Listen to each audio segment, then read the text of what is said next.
नौकरी छोड़ दें, हम अपना रोजगार छोड़ दें, लेकिन जो घाना में सोमालिया में लोग मर रहे हैं उनके लिए खड़े हुए हैं, कितने लोग होंगे ऐसे?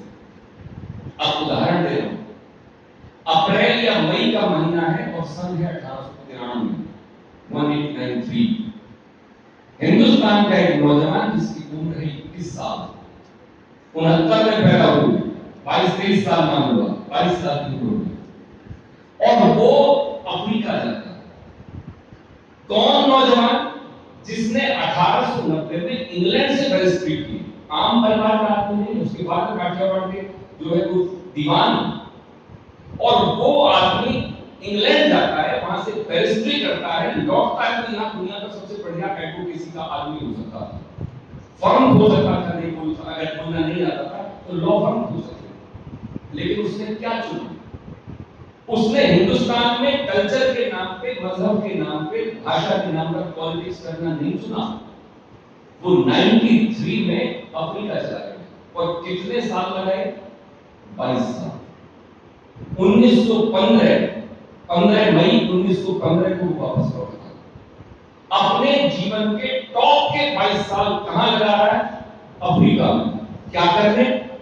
कि वहां की जो स्थिति है उसको बदलना। अब सवाल ये कि मैं और आप उस पीड़ा को में हम सड़क पे जा रहे हो और कोई एक्सीडेंट हुआ हो तो वो हमें हाथ देते, हम उसको देख के नहीं रुकते। अगर गांधी को राजनीति भी करनी थी तो अफ्रीका में जाकर चुनाव लड़ना नहीं लड़ना। अगर पॉलिटिक्स करनी थी तो हिंदुस्तान में करनी थी। लेकिन एक आदमी पीड़ा महसूस करता है और वो दूसरे देश में अपने जीवन के 21 साल से लेकर 42 साल तक का टॉप का स्वर्ण का गोल्डन पीरियड जिसको कहते हैं, जिसमें आपके जीवन का निर्माण होता है, वो अफ्रीका में लगा था। और किस बात पे लगा था? इस बात पे लगाता है कि फर्स्ट क्लास का टिकट खरीदा, ट्रेन में बैठा और सिर्फ इसलिए ट्रेन से फेंक दिया गया कि तेरा रंग बुरा नहीं है, तो अंग्रेज नहीं। उसने कहा जब मैंने टिकट लिया है तो फिर मुझे ट्रेन में बैठने की अनुमति क्यों नहीं? हमें टिकट लें और हमें बस में खड़े होकर यात्रा करनी पड़े, हम 6 घंटे की कर जाते हैं। हमने कितनी बार सवाल उठाया कि गलत है, भीड़ नहीं बिठानी चाहिए। हम क्रिटिसाइज करना बहुत आसान समझते हैं, हमने उस काम को करने के लिए अपनी तरफ से कितनी बार कोशिश की? गांधी ने की। और कहां की? उस देश में की जिसमें कोई यार ना रिश्तेदार, ना पॉलिटिक्स, ना कोई संभावना पॉलिटिक्स की, ना चुनाव लड़ना, ना कोई अनुमति लेनी। और वहां 22 साल में जो स्थिति बदली, मोहन से महात्मा बनने का जो सफर था वो इस छोटी सी घटना से शुरू हुआ। लेकिन इस घटना ने गांधी नहीं बनाया। फिर एग्जाम्पल दे रहे हैं, हिंदुस्तान लौटते हैं और वो दौर कल्पना करो जब कोई सोशल मीडिया नहीं है, कोई टीवी नहीं है, कोई रेडियो नहीं है, अखबार छपते हैं तो अंग्रेजों की मर्जी से छपते हैं, ट्रेन पूरे देश में चलती नहीं है। ऐसे देश में जहां शिक्षा है नहीं, एक आदमी बाहर से आता है 22 साल निकाल के और पूरा देश घूमता है और चंपारण पहुंचता है। हिंदुस्तान के इतिहास का सबसे पहला बड़ा आंदोलन चंपारण आंदोलन। और कनेक्ट कैसे करोगे आप जो किसान परिवार के लोग हैं, इसको आज की घटना से शुरू करें। गांधी कब समझ में आया? एक टैक्स लगता था, चंपारण क्या था, क्यों हुआ आंदोलन? एक टैक्स लगता था, 3 टंकिया टैक्स करते थे। और टैक्स क्या था कि 20 कट्ठे का एक बीघा होता, ये मान लो 20 किस्वे का एक बीघा ऐसे मान लो। और अंग्रेजों का नियम था कि उसके 3 कट्ठों पर, कम से कम 3 कट्ठों पर हर किसान को नील की खेती करनी पड़ेगी। जो नील आप शर्ट में लगाते हैं उसकी खेती करनी पड़ेगी। ये कानून है। क्यों करनी पड़ेगी? क्योंकि मैनचेस्टर में बहुत बड़े कारखाने थे, उनका कपड़े का व्यापार था, उनको व्यापार चलाना था। और किसान की क्या प्रॉब्लम थी कि जिस जमीन पर नील की खेती हो गई उस पे आगामी 3 साल और कोई खेती हो नहीं सकती।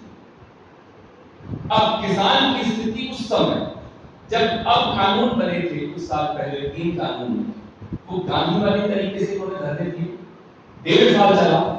आप सोचो आज सब कुछ होने के बावजूद किसान मोबिलाइज नहीं हो पाया। केवल पंजाब के कुछ बहादुर लोग थे, कुछ हरियाणा के थे, कुछ और थे, पूरा देश तो कभी मोबिलाइज नहीं हुआ।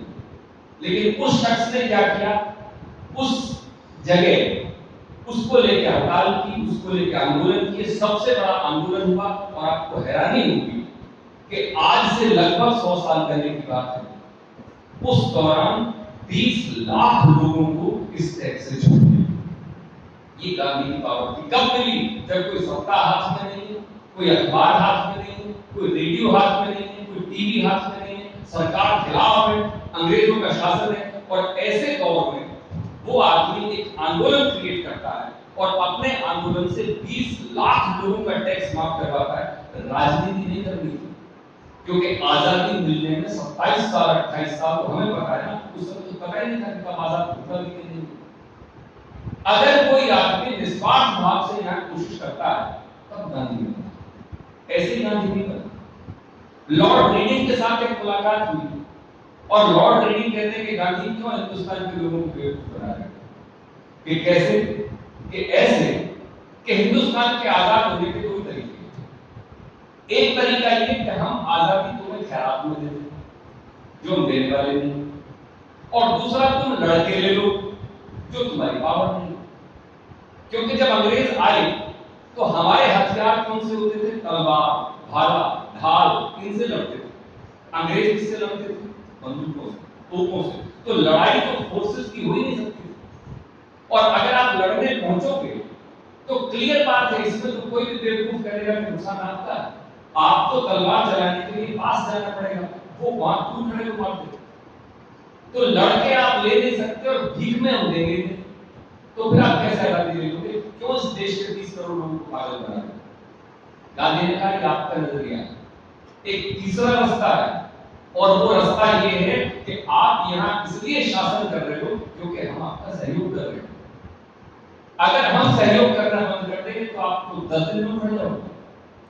असहयोग आंदोलन छिड़ दिया कि आज से जो ये करें उसका उल्टा करेंगे, हम नहीं कर सहयोग नहीं करेंगे। और नमक बनाने पर पाबंदी थी, 3-6 लोग निकले गांधी के आश्रम से, 6 लोगों ने घोषणा की पहले तय करके हम नमक बनाएंगे। 6 लोग चले थे सिर्फ, और समुद्र तट तक पहुंचते पहुंचते 3.5 लाख। ये उसकी इमेज है, ये उसका एक परसेप्शन है हिंदुस्तान में कि गांधी का निकल रहा है, कौन साथ चलेंगे। अब जब 3.5 लाख लोग हड़ताल पे उतर जाएं, उस समय ना आपके पास स्कूल है, उस समय ना आपके पास जेल है, आपके पास पुलिस उतनी है नहीं, तो क्या करोगे? अल्टीमेटली आप उनके हाथ जोड़ोगे, ठीक है जी तुम बना दो, और क्या कर सकते? जेल नहीं है आपके पास, कैद कहां रखोगे? हिंदुस्तान के लोग सैनिकों में शामिल हैं। तो इसलिए एक घटना से गांधी नहीं बने, गांधी ने ऐसी अनेक घटनाएं की, ऐसे अनेक त्याग किए, और तब जाकर के वो उस स्टेज में पहुंचे। और गांधी जिस स्टेचर का आदमी, वो अगर आजाद भारत के बाद, आजादी के बाद चुनाव लड़के प्राइम मिनिस्टर होना चाहते तो क्या दुनिया की कोई ताकत थी कि वो प्राइम मिनिस्टर नहीं बन जाते? लेकिन नहीं बने। जिस दिन आजादी का झंडा लहराया गया उस दिन वो आदमी बंगाल के दंगों में सड़कों पर निकला हुआ था। एक हाथ में कुरान थी, एक हाथ में गीता थी, कि अगर इसका सम्मान करते हो तो इसका भी कर दो, इसका कर दो। वो आदमी आजादी के जश्न में शामिल नहीं था। जिसने आजादी की लड़ाई लड़ी वो आदमी झंडा फहराते समय 15 अगस्त 1947 को दिल्ली में मौजूद नहीं। वो कलकत्ते के नोआ खानी की गलियों में घूम रहा है कि शांति प्रदर्शन होने चाहिए। और हमें एक सेकंड लगता है कि कौन था गांधी? गांधी कौन था? एक और एग्जांपल देता हूं। आपने और कोई नाम सुना हो ना सुना हो, आइंस्टीन का नाम सुना है? दुनिया के इतिहास का सबसे इंटेलिजेंट साइंटिस्ट। एक सर्वे मैंने पढ़ा कि हम अपने दिमाग का लगभग 1%